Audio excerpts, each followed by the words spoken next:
तेलकोई पानी रे बुड़ी जाई जनकर दुई जनकर मृत्यु होइतिबा सूचना आसी पहुंचुची। केन्दुझर जिला तेलकोई थाना अंचल में पानी रे बुड़ी दुई जनक मृत्यु घटी। मृतक खुंटापड़ा पंचायत कंतलेई दांडिया साहिर रंगाधर देहुरी स्त्री अखारी देहुरी और कालिया हता घासीडिया साहिर सितुल मुन्ना वर्षकर शिशुकन्या लगाण वर्षा सत्वे आखरी स्वामी प्रतिदिन भली गोरु चराइवा जाइथिले। घर को फेरिया बेले गाँ मुंड चाष जमी प्रभावित वर्षा पानी रे अखारी पड़ जाइथिले। पुलिस मृतदेह उद्धार करी व्यवच्छेद केन्दुझर पठाई। सेपरी कालिया हतार सितुल मुन्ना झील घर निकटस्थ नाल पारी होता बेले प्रखर स्रोत भासी जाइथिले। दीर्घ 3 घंटा खोजाखोजी पर घटनास्थल 1 किलोमीटर दूर रे नाल तलमुंडरू मृतदेह को उद्धार करा जायछि। अधिक आलोचना करबा बिरंची बेहरा प्रतिनिधि फोन लाइन में जोड़ी होचंती। बिरंची, ये जो घटना वर्तमान सामना को आसी तेलकोई थाना अंचल में दुई जनकर मृत्यु घटी, कौन सूचना मिल पारुछि एभली परिस्थिति जे जतबेले प्रखर स्रोत मुह को सेमाने जाइथिले पूर्वरु कोनोसी सूचना दिया जाइथिला कि नाही प्रशासनिक स्तर रे?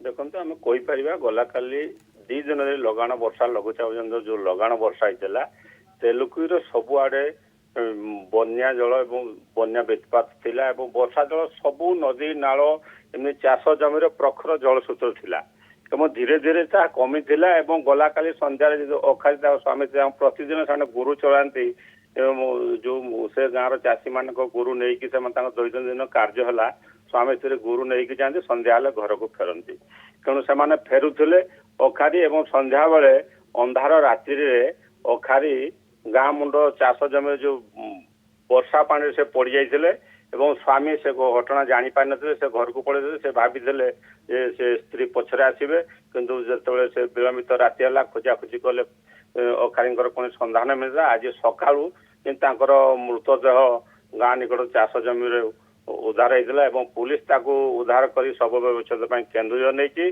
अन्य एक घटना आम कहीपर जहाँ कालियाहाता अंचल घटी।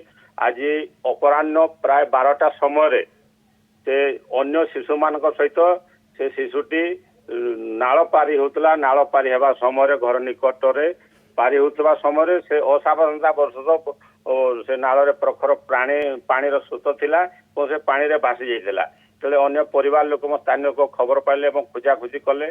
खोजाखोजी पर दीर्घ 1 किलोमीटर दूर से नाल तलमुंडर ही से एलिना को मृत शरीर मिलता और उद्धार होता एवं कालियाहाता फांडी पुलिस घटना संपर्क जानिबा परे एबे तांको घर को पहुंची ए नहीं 2टी मामला पृथक 2टी मामला पुलिस पक्षरु रुजु होइछि एवं शव जबत होइछि एवं शव व्यवच्छेद पुलिस उद्यम आरंभ करछि।